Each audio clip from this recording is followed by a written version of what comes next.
तो आज हम दिल्ली सल्तनत के एक बड़े ही दिलचस्प दौर पर बात करने वाले हैं, तुगलक वंश। हाँ बिल्कुल। एक ऐसा वंश जिसने स्थिरता भी देखी, बहुत बड़े और कह सकते हैं विवादास्पद प्रयोग भी किए, और हाँ, बड़े पैमाने पर निर्माण कार्य भी। हमारे पास कुछ स्रोत हैं जो तुगलक वंश, शासक, नीतियां और विरासत पर आधारित हैं, और कोशिश यही रहेगी कि हम इन शासकों, उनकी सोच और उनके दौर की कहानी को थोड़ा गहराई से समझें। सही बात है। और ये वंश इसलिए भी खास है क्योंकि इसमें एक के बाद एक जो शासक आए वो मिजाज और काम करने के तरीके में काफी अलग थे। तो शुरू करते हैं इसके संस्थापक गियासुद्दीन तुगलक से। गियासुद्दीन तुगलक, हाँ, जिनका असली नाम गाजी मलिक था। और दिलचस्प बात यह कि वो कोई शाही खून से नहीं थे, बल्कि खिलजी सेना में अपनी काबिलियत से ऊपर उठे थे। बिल्कुल, वो अलाउद्दीन खिलजी के एक अहम सेनापति थे, खासकर मंगोलों के खिलाफ। कई बार हराए उन्होंने मंगोलों को, इसीलिए उन्हें मलिक उल गाजी का खिताब भी मिला था। अच्छा, और फिर 1320 में उन्होंने खुसरो शाह को हराकर तख्त हासिल किया।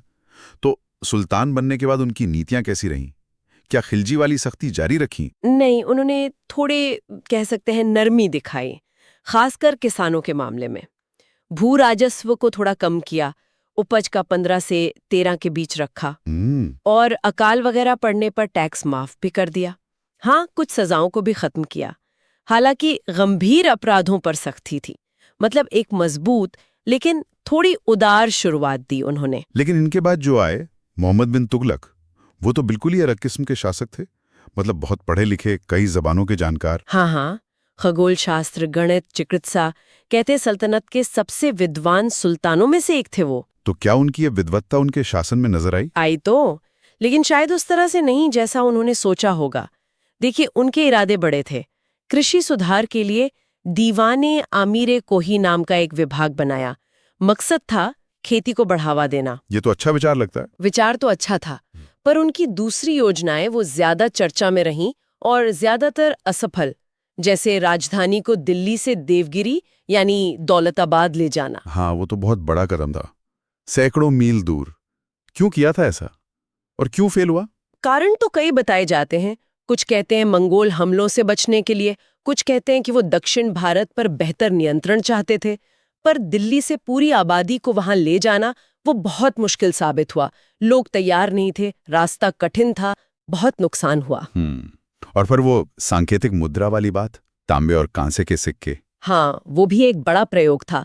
सोने चांदी की कमी को देखते हुए उन्होंने तांबे और कांसे के सिक्के चलाए, जिनकी कीमत सोने चांदी के सिक्कों के बराबर मानी गई। लेकिन ये भी नहीं चला। राज्य का पूरा नियंत्रण नहीं रह पाया। लोगों ने घरों में ही नकली सिक्के बनाने शुरू कर दिए। अर्थव्यवस्था गड़बड़ा गई। आखिरकार सुल्तान को वो सिक्के वापस लेने पड़े और बदले में सोने चांदी के सिक्के देने पड़े, जिससे खजाने पर बहुत बोझ पड़ा। मतलब बड़े आइडियाज थे पर जमीन पर उतर नहीं पाए ठीक से। कुछ ऐसा ही कह सकते हैं।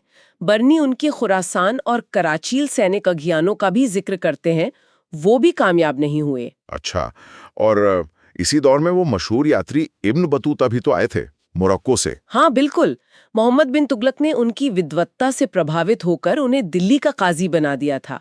बाद में उन्हें चीन अपना दूत बनाकर भी भेजा। उनकी किताब उर रहला काफी मशहूर है। जी हाँ, उससे उस जमाने के भारत, खासकर डाक व्यवस्था, समाज वगैरह के बारे में काफी जानकारी मिलती है। गैर मुस्लिमों से चर्चा करना। हाँ, ये बात इब्न बतूता भी लिखते हैं। उन्होंने गैर तुर्क और भारतीय मुसलमानों को भी ऊंचे ओहदे दिए, जिस बात से पुराना तुर्क अमीर वर्ग उनसे खुश नहीं था। बर्नी ने इसकी आलोचना भी की है। तो मतलब एक जटिल व्यक्तित्व था उनका, बहुत विद्वान, बड़े सपने, पर शायद थोड़े अव्यवहारिक। शायद, और इसीलिए जब उनकी मौत हुई तो इतिहासकार बदायूनी ने लिखा कि सुल्तान को प्रजा से और प्रजा को सुल्तान से मुक्ति मिली। ये लाइन उनके पूरे शासनकाल का एक तरह से निचोड़ बता देती है। अच्छा, अब इनके बाद आए फिरोज शाह तुगलक, और उनका अंदाज तो एकदम ही अलग था। बिल्कुल, मोहम्मद बिन तुगलक के बिल्कुल उलट। फिरोज शाह का सारा ध्यान लोक कल्याण के कामों और निर्माण पर था। हाँ, मैंने पढ़ा है। बेरोजगारों के लिए दफ्तर, गरीबों की मदद के लिए दीवाने खैरात, मुफ्त अस्पताल दारुल शिफा।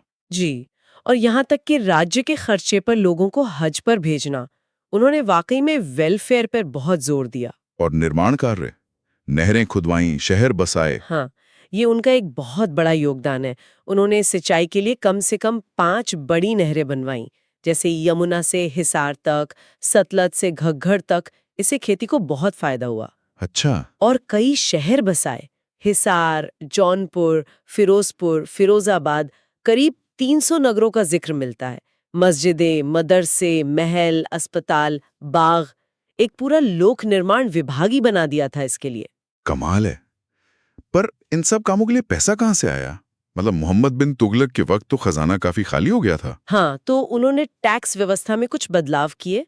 एक तो जो नई नहरें बनवाई, उनसे सिंचाई करने वाले किसानों पर एक नया टैक्स लगाया, हक्के शर्ब, जो उपज का 10वां हिस्सा होता था। ओके, सिंचाई कर। जी। और दूसरा, वो पहले सुल्तान थे जिन्होंने ब्राह्मणों पर भी जजिया लगाया। पहले ब्राह्मण इससे मुक्त थे। ये एक अहम और कुछ हद तक विवादास्पद कदम था।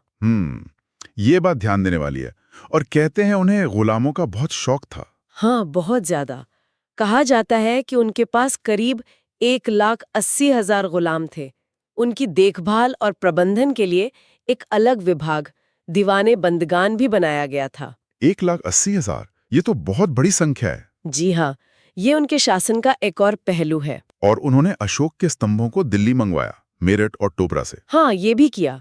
और एक अनुवाद विभाग भी बनवाया, जहाँ संस्कृत के ग्रंथों का फारसी में अनुवाद होता था, शायद हिंदू मुस्लिम विचारों के आदान प्रदान को बढ़ावा देने के लिए। तो कुल मिलाकर फिरोज शाह एक निर्माता और कल्याणकारी शासक थे, लेकिन कुछ नीतियां ऐसी भी थीं जिन पर सवाल उठ सकते हैं। बिल्कुल, हर शासक की तरह उनके भी सकारात्मक और नकारात्मक दोनों पहलू थे। लेकिन उनकी मौत के बाद तुगलक वंश का पतन बहुत तेजी से हुआ। हाँ, उनके उत्तराधिकारी उतने काबिल साबित नहीं हुए शायद। सही कहा। जो आखिरी शासक थे नसीरुद्दीन महमूद, उनके समय में तो सल्तनत बहुत ही सिकुड़ गई। जौनपुर, गुजरात, मालवा सब आजाद हो गए। पंजाब में भी पकड़ ढीली हो गई। वही कहावत मशहूर हुई, शहंशाह की सल्तनत दिल्ली से पालम तक। बिल्कुल। और इसी कमजोरी का फायदा उठाकर 1398 में तैमूर ने दिल्ली पर हमला कर दिया। तैमूर का हमला, वो तो बहुत ही भयानक था। कहते हैं दिल्ली को बुरी तरह लूटा गया। हाँ, उसने तुगलक वंश और दिल्ली सल्तनत की कमर तोड़कर रख दी। शहर कई दिनों तक वीरान पड़ा रहा। और इसके बाद नसीरुद्दीन महमूद कुछ साल और नाम के सुल्तान रहे, लेकिन सल्तनत बिखर चुकी थी। 1412 में उनकी मौत हो गई और इसी के साथ तुगलक वंश का अंत हो गया। फिर 2 साल बाद 1414 में तैमूर के गवर्नर खिज्र खान ने दिल्ली पर कब्जा करके सैयद वंश की नींव रखी। तो ये थी तुगलक वंश की कहानी।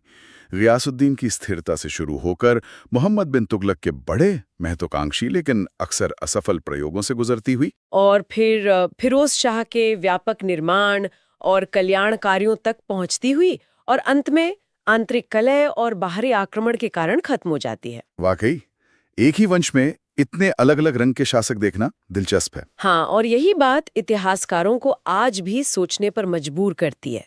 उनकी नीतियां, उनकी सफलताएं, उनकी विफलताएं, ये सब उस दौर को समझने के लिए बहुत अहम है।